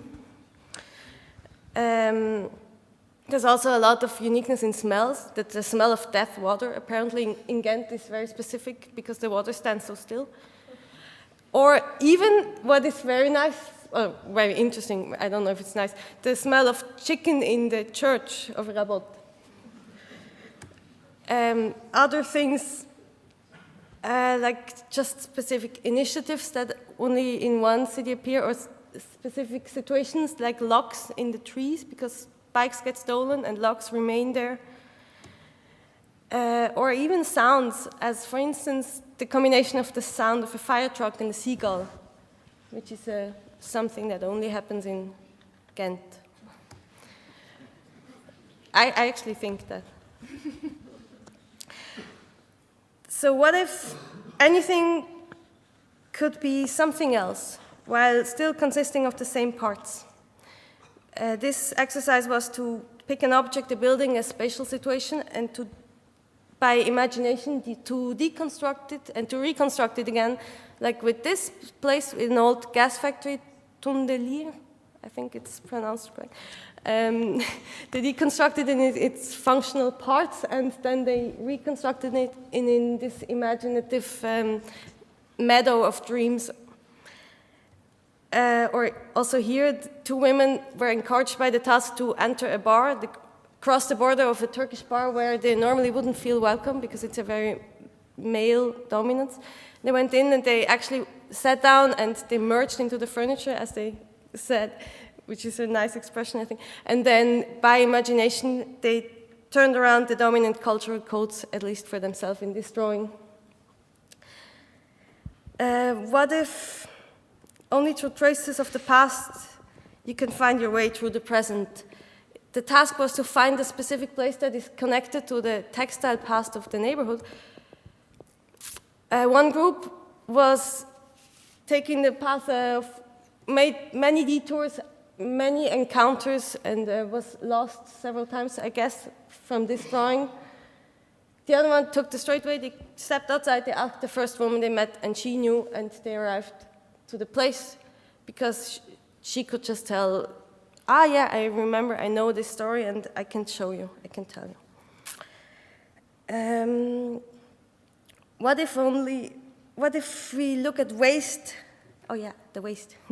What if we look at waste not as garbage, but as a measurement of wealth? Like this collection of waste that was actually found was probably representing the opulence of a city pretty well. Like, why would you throw away 2 pairs of shoes that are still good? But it happens all the time. And this is rather, what if waste is a treasure chest full of stories, or potential stories, that were thrown out before they had a chance to happen? So, we will not try to fix the future or the present by coming with any conclusions to this workshop, but we would like to end with a quote from the book, which we think is very cuts to the core of the workshop. It also may cut to the core about how we might think about our urban futures. Kublai Khan, you take delight not in a city's 7 or 70 wonders, but in the answer it gives to a question of yours. Marco Polo, or the question it asks you. Thank you. Thank you.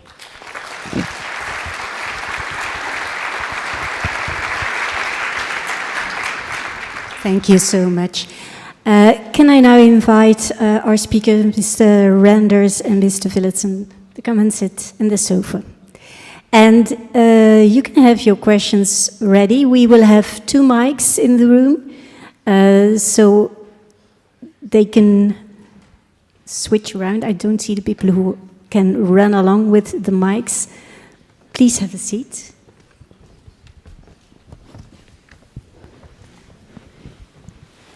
And I made some notes. It's nice to see the depressive old man next to the person who wants to be very close to you. He's also depressed. Yeah, a bit.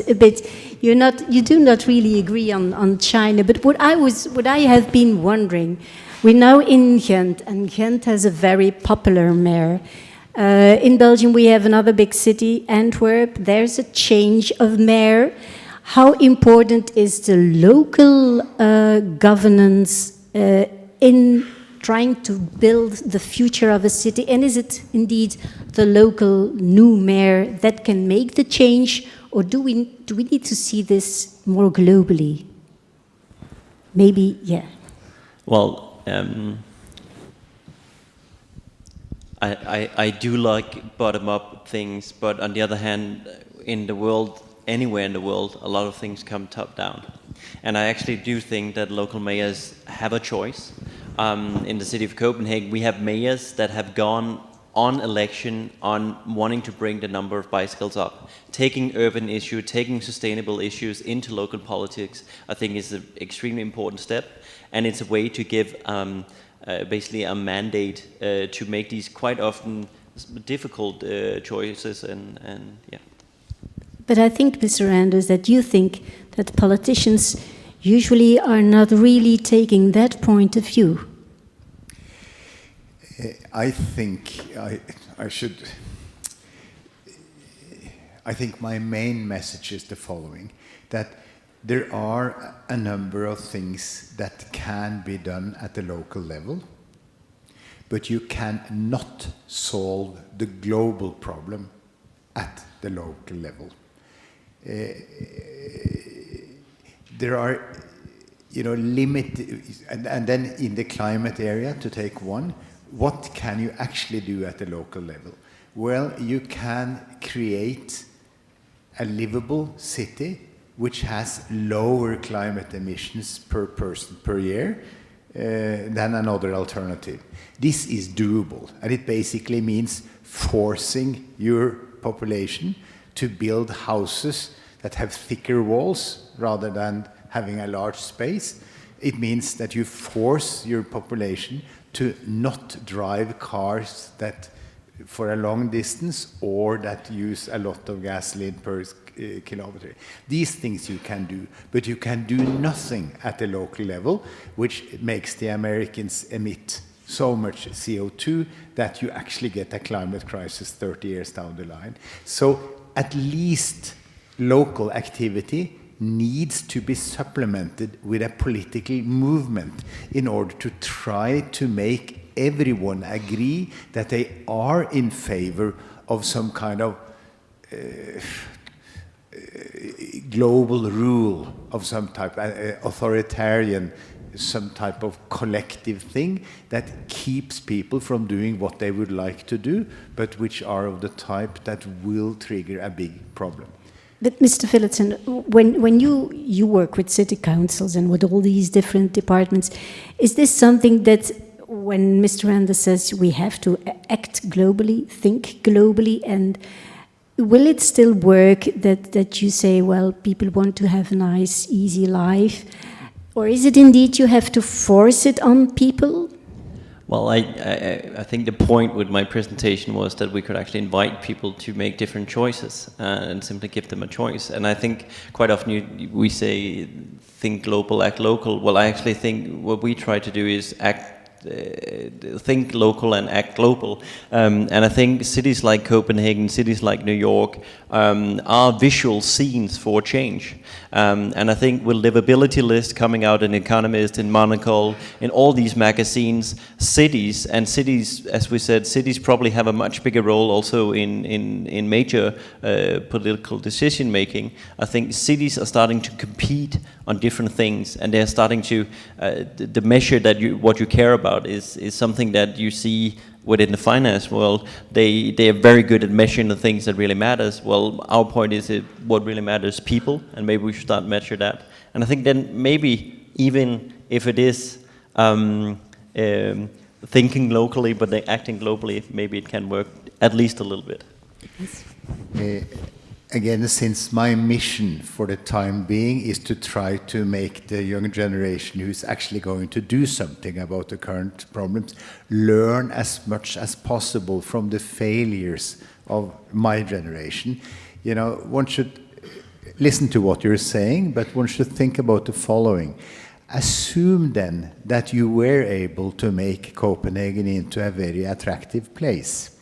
How are you then going to handle the fact that I and 5 million other Norwegians would like to move to Copenhagen? And whereby we would then destroy your city.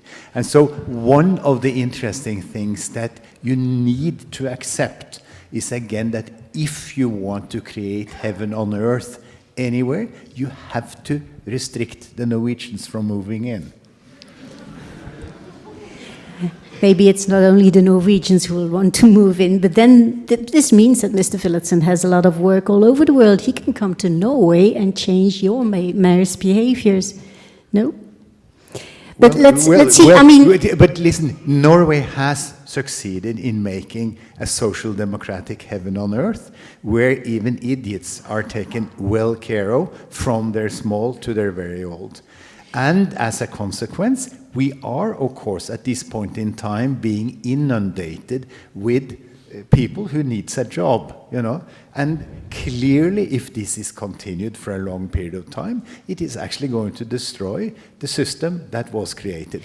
Of course, we do not yet have the political guts to talk about this in a rational manner, and so we are just letting it happening.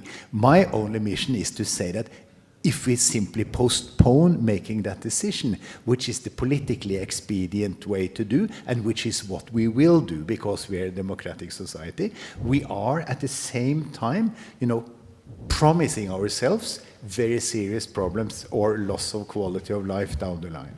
But what you're saying about Norway and the social politics of Norway means that indeed we talk about, it's like what the ladies of Zerbs said, we talk about sustainability or we talk about living in a livable city. Is it either or is it and? I mean, is there a difference between the sociological problems and the ecological problems? There is, but how do you solve both? Well, I don't think you can be environmentally sustainable without being social sustainable. I think that would be very tough because, as I said, I think it is about choice and lifestyle choices a lot. I just want to say I didn't suggest that Copenhagen would be the one city. I suggested that you use knowledge and use knowledge locally with the local context and the local cultures to make different good models around the world. So yeah, just to clarify that. Oh, for sure. Let me see if there's a question in the room. It's a bit hard for me to see. Yes, over there, there's someone who wants to put a question. Hi. I have a question for Mr. Randers. Thank you very much for your presentation. It certainly irritated me, and I think that's good, because that means I'm worried that things actually might develop the way you predict them. My question is, what would you recommend career-wise to young people who still want to work on these sustainability issues during the next 40 years? Thank you. Thank you for asking that question, and thank you for being irritated. And I'll tell you exactly the 4 things that you need to do. You need to work in favor of 1 or 4 of the following things. First of all, you need to work in favor of the one-child family policy in the rich world. It is my daughter of 29 who is the most dangerous animal on the surface of the earth. She consumes between 30 and 60 times as much as any Indian girl. So point number 1, slow population growth in the rich world, even faster than currently is being done. And this is a simple task. It is basically to convince the church and most of the society to give praise to those women that has already chosen, to have fewer children than they did in the past. So, one-child family in the rich world. Point number 2, work for the banning of the use of coal, oil, and gas immediately in the rich world. Realistically speaking, this probably means that you have to work hard in order to make a ban on the establishment of new energy capacity, which is run on fossil fuels, and then a ban on the use of heating oil and gasoline, in 10 years' time.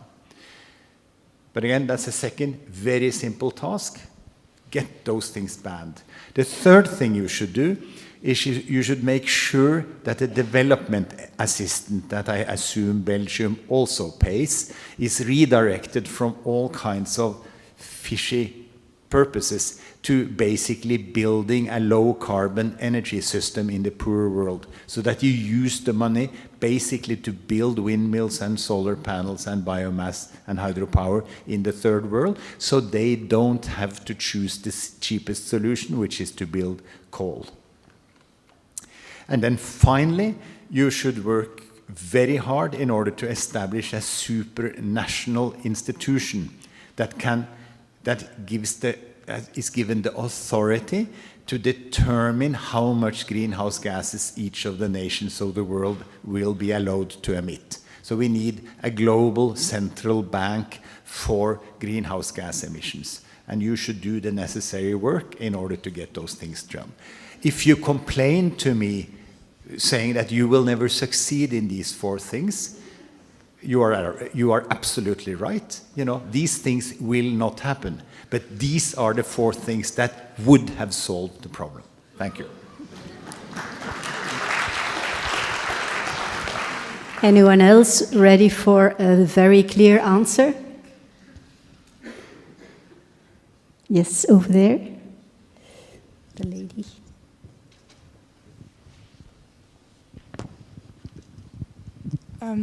You both talked about China as a rising power and very influential in these evolutions. Do you feel that China is willing to work towards really sustainable development, or if it's merely a more commercial way to portray itself? Maybe Mr. Villetson can first talk about his experience. Well, I think there is sustainability and urbanization are both part of the 5-year plan, the latest one that has been published. And they try to put quite hard demands out there. And in many ways, China is quite efficient in executing these kind of things. My question that I started to raise with the glass towers in Bahrain was sometimes maybe we don't ask the right questions when we ask about sustainability. And therefore we don't always necessarily get the right answers. So my concern when it comes to China is what I see being built as green national cities are something that I at best can describe as the least sustainable cities I've ever seen. And I think that's a challenge there. So I think China can do a lot, but I think a lot of tendency also in society in China is pointing in a different direction. There's right now, when I talk to my Chinese friends, the cultural code is you need to own an apartment and a home before you, or in a car before you can get married. So these kind of social standards, which should mean that only 10% of the Chinese are married, which is not the case, so there must be a few slip-ups. But the image everywhere you go is that the car is the future. We heard about a material culture. I took a very nice photo last time I was in a Chinese airport last week. There was a poster of a good-looking Chinese guy leaning to his Aston Martin car in front of a house, and it had one Chinese sign, and it was the sign for success. And I think that's the biggest challenge despite political power. Mr. Randers? So my answer is essentially along the same lines. I do think that the Communist Party, is aware of the need to develop the country economically in a way that is consistent with its finite size, you know, its resource endowment, its agricultural area. And this is, of course, demonstrated that this has been a fact for more than 30 years. You know, the Deng one-child policy in China was, of course, put in place, not in order to be unkind to Chinese, but in order to make it at all realistic, to make heaven on earth for Chinese inside China. And of course, this has been wildly successful. The Chinese population is now 400 million people less than it would have been if Deng had not done what he did do. And the Chinese population is already stable and probably already declining, so that they have solved that one huge major, you know, conflict between growth and the environment. The second thing which is going on is, of course, that already in, you know, so the Chinese word for this is harmonious society. is one which is, in balance, where you don't have huge income distribution gaps, nor, conflict with environment. And this concept have been not only in the last 5-year plan, but it's already 2 5-year plans ago that they started doing this at a much earlier, lower economic level, than the Western societies did so. Finally, in my book, the really dangerous problem humanity is faced with is climate change. All these other things are inconveniences, and it is, of course, desperately sad that the coral reefs are going to disappear. I think, without question, that most of the biodiversity of the world will be badly damaged during the next 100 years. But the real important thing is to get greenhouse gas emissions down. And so the question, the real acid test, do the Chinese manage to reduce their greenhouse gas emissions per person, at an earlier stage of economic development than we did, and the Americans hopefully are going to do? And I think the answer is yes. So that means that at least I am optimistic concerning their ability to blend in sustainable development, because in my mind, over the next 40 years, the only really important element of sustainable development is lower greenhouse gas emissions per person. Okay, thank you. Any other question? High up there, there's another lady. I have a look at my watch, because I know some people want maybe to catch a train or whatever, so we won't. Maybe we have 2 more questions, this one and one last question. So if you still have one question, be ready to book it. It was over there. Okay. Yeah. Yes, I have a question about data. The first presentation was mainly based on data and on predictions of data. Also in the second presentation, there was some data present. In the third presentation of the 2 women, they were not really counting on data for any solutions or opportunities. And I was also thinking data can do a lot, but they also, there is a lot of data present in the cities on transport and on buildings and energy use and air pollution. Can those data be combined and present solutions or opportunities? Or do they also have or compose some problems, for example, on privacy or other things? Or what do you think about that? Mr. Villetson looks at Mr. Randers. I think an interesting answer to your question is to make the point that was made by the 2 women, that what you see depends on your perspective. That the neoclassical macroeconomic theory, which dominates the economic debate in the West and forms the opinion of most governments and most economic analysis, is only one way of looking at the economy. There exists other paradigms, other ways of looking at the same thing, where you see totally different things and where the policy recommendations become very different. And so this, of course, is the same with measurement. If you have one set of data describing a certain thing, I can measure 10 other aspects of this, dump the first one, and you will get totally different results. So what is the conclusion? The conclusion is that you need in some way to start from values, from what you want. And then, as you said, you need to measure how well are you doing along the dimensions that you value. And then if you're doing fine, fine. If you're not doing fine, try to figure out what is wrong and then do something about it in order to move yourself towards what you want.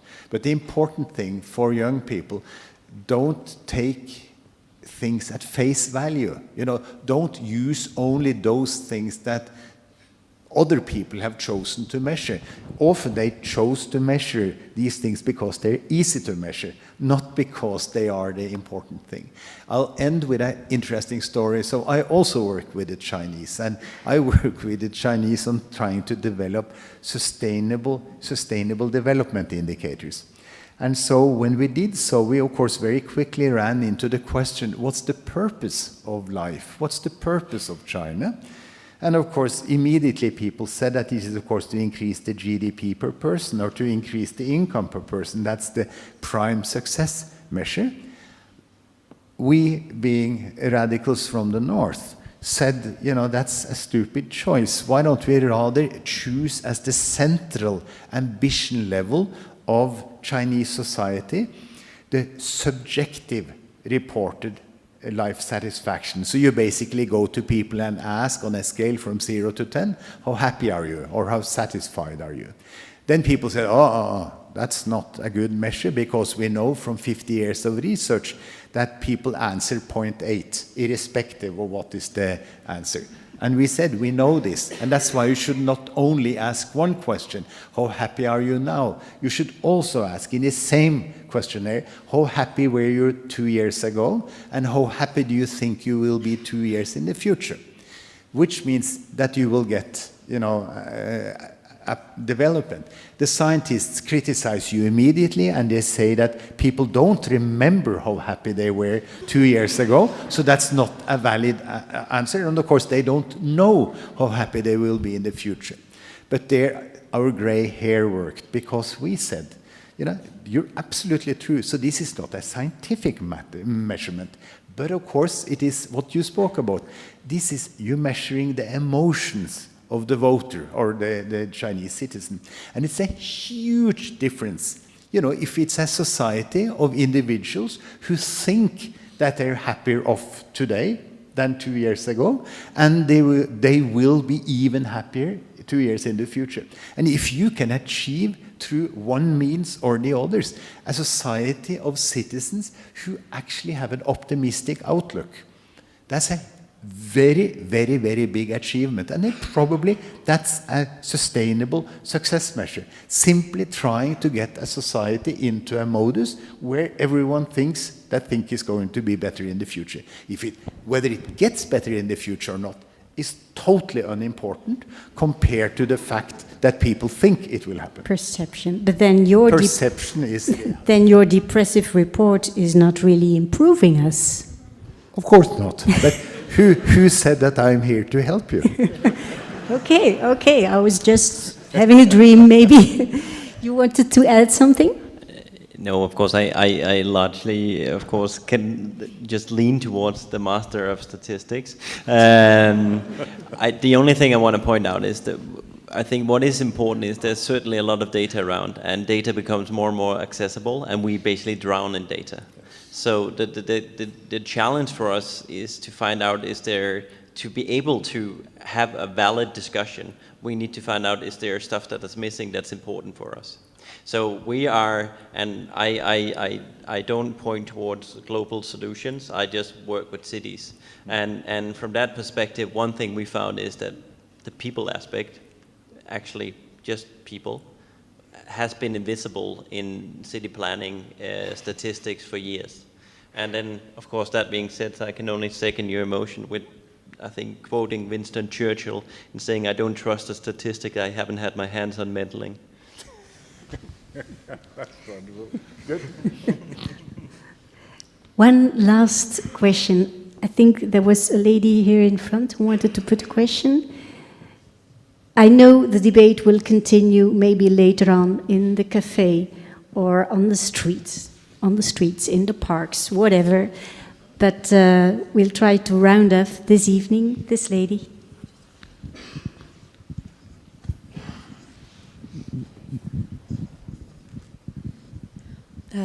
Thank you very much for the nice presentation to both of you. I would like to ask you a bit further of something you have already talked a bit about, the will to change. You have mentioned, you both I think, that we are in a moment where we have enough technological instruments, enough economy, but still we don't we don't take the decision to change. My question is, what in your vision would make possible or would let the leaders and also the citizens, or help the leaders and the citizens take the decision to improve the will to change to sustainable development? Thank you. Mr. Philipson? Well, it's certainly not an easy question. Informed decision making, we talked about that. Understanding what actually makes the change, I think, is important. Asking the right question. I started by saying that most mayors around the world now talk about livable, sustainable, attractive cities, but very few actually understand how to get there. I think these things are extremely important. I do think there is, if it's a change that's about sustainability, livability being more in focus, sustainability we talked about for decades. I think, Jurgen, you said you started talking in the 70s, then you said, I'm too early, and you gave it a pause, and you started again 20 years later. You know, it's been around for a while. But I think quality of life is something that becomes more and more awareness about. And we see now in Jurgen's statistic that we'll have a growing middle class, many places in the world. And I think more and more people globally will reach a level where they can start to think about quality of life, and actually not just dreaming of something that they were told were the dream, but actually themselves make a decision about what is quality for me. And I think that might influence how at least cities will develop in the future. And I think that I would simply add to this, because this is correct, one other thing, and that's, I think we will have to try to tell people that getting to the ideal state or to the better state will involve a fairly long period of short-term sacrifice in order to get to the good place. You know, we are living in a society where people are increasingly used to getting gratification fast, immediately, you know, after having done something, the prize is supposed to come. You know, we will have to understand that in order to create a livable city, you know, it will probably be 15 years of digging up the streets and tearing down houses and changing behavior modes and selling the pet car and things like this. So that we're now shooting for something which is not easy to achieve, you know, and that it will cost to get from here to there. And that's the reason why I don't think this will happen, is that people aren't anymore, you know, willing, even in the rich countries, you know, to put in effort for a decade or two, you know, in order to get to a result. We have gotten much too happy about enjoying, you know, what can be enjoyed in the short term, and then assume that someone else, you know, is going to take care of the long-term future. So to be concrete, you know, I'm encouraging all my friends and whoever listens to say out loud that I am in favor of a strong government, and I'm in favor of higher taxes, assuming that everyone else does so, or assuming that 50% are willing to let someone start doing the expensive stuff. You know, I am willing to support this, and I'm willing to pay the necessary extra taxes to get this to happen. And it's interesting, you know, to try to tell this to people, to see how many are so strongly ideologically against either higher taxes or a strong government that they basically say that I am not in favor. And then the politicians are only left with those policies that have a short-term advantage associated with them. So I'm then advocating in the cities that instead of arguing for electric cars because it is good for the climate future, for the long-term future, I say you should be in favor of electric cars because it lowers the noise level and improves the air quality this year. Okay, but Mr. Phillotson leaves the cars out of the city. I must say, I'm afraid, I'm afraid that we are a bad example tonight. Everything has to go so quick instead of living very slow and going very slow to a better future. We have to make an end to this evening. I want to thank you so much, Mr. Randers, Mr. Phillotson, and the ladies from ZERBS.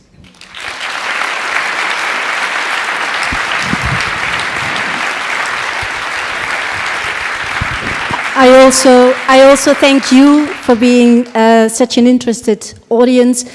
For those who have followed the whole series, you can view all the presentations on the website of CDO. When you go out, you can see what the workshops of GURBS have been doing the last couple of weeks. What else do I have to say? I think that's the main thing, because we have lots of partners. Now it's no longer on the screen, but lots of organizers have been able to make this series ready for you. And I think that's it. Good night. Have a safe journey back home, and maybe we'll see each other in the cafe and have another chat with these speakers. Thank you so much. Wonderful. Thank you. Fun to meet you. Good. You'll keep at these.